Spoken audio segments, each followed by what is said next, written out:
In this new Ultimate Team series, I make the best team I believe possible, picking players from all eras of NBA history.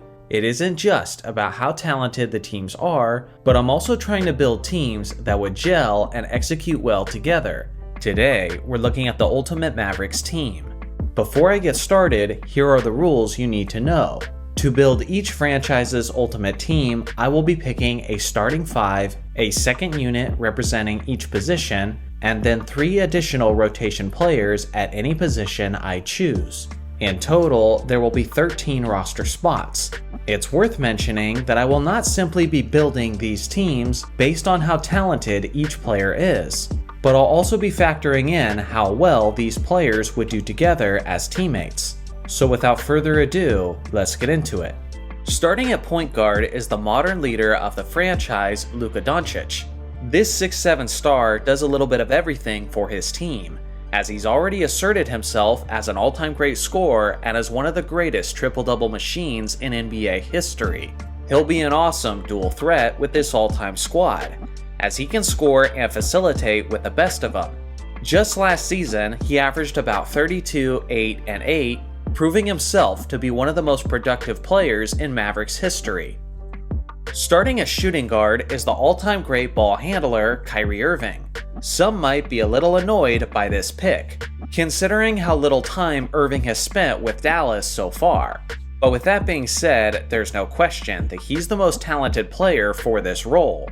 In his 20 games with Dallas last season, he averaged 27 points, 6 assists, and 5 rebounds on 51% shooting from the field. With him and Luka on the perimeter, this team will basically never be struggling to produce points at a fast rate.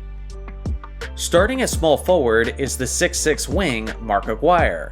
He was a smooth and methodical player who made 3 All-Star teams in his time as a Maverick.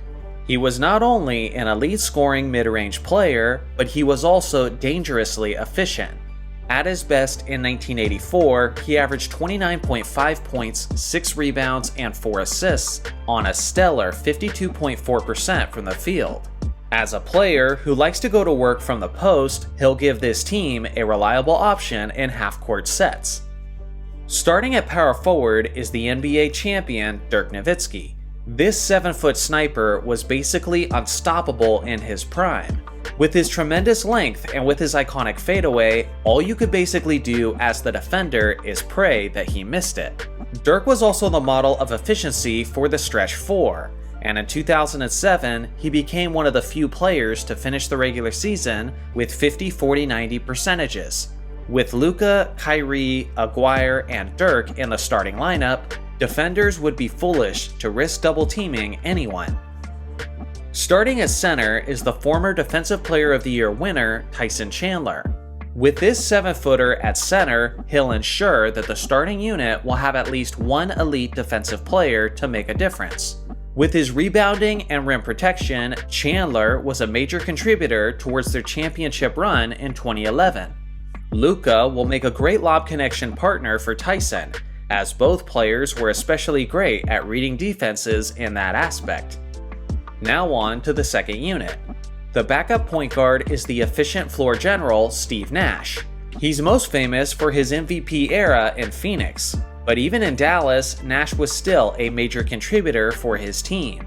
He was an up-tempo player who could make incredible passes in transition. With his court vision and with his elite three-point shooting, he'll make sure that defenses can never relax when he's substituted in. At his Dallas best in 2002, he put up averages of 18 points, 8 assists, and 3 rebounds, while having insane efficiency splits, including a whopping 45.5% from three-point range. The backup shooting guard is the 6'6" athlete, Rolando Blackman. He was a 4-time All-Star in his time in Dallas, and he was an extremely reliable second scoring option, as he usually averaged around 20 points per game while shooting nearly 50% from the field over the course of his career. The backup small forward is the 6'7" wing, Michael Finley. For years alongside of Dirk Nowitzki, he was a fantastic scorer and perimeter shooter. In 2000 and 2001, he was an NBA All-Star in back-to-back seasons, and over that time, he averaged about 22 points, 6 rebounds, and 5 assists on 46% shooting from the field. As he comes off of the bench, he'll continue the theme of the roster so far with his solid perimeter scoring. The backup power forward is the 6'7" weapon, Vincent.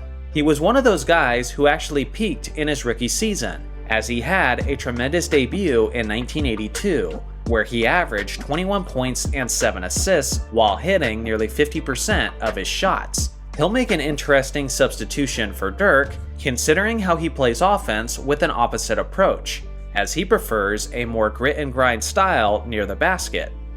The backup center is the 7'6" tower Shawn Bradley.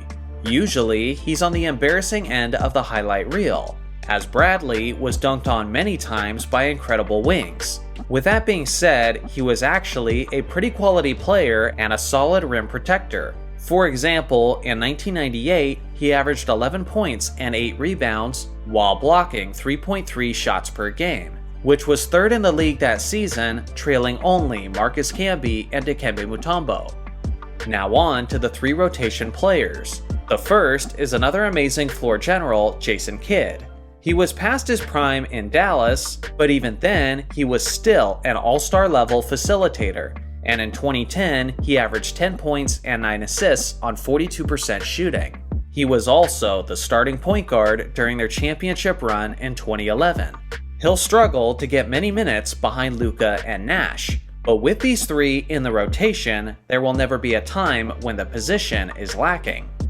The second rotation player is the all-time great three-point shooter, Jason Terry. He was monumental in their championship run in 2011, and as a high IQ player off the bench, he'll be a tremendous spark offensively.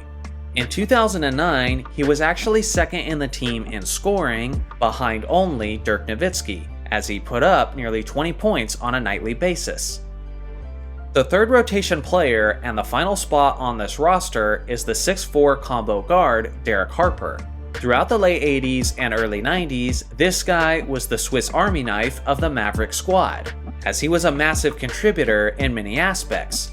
In 1991, he averaged about 20 points and 7 assists on 47% shooting. He also made 2 all-defense teams, which will be extremely valuable to this squad, especially on the perimeter. So here's a final look at the complete roster of this Ultimate Mavericks team. This roster will have a very unique style of play.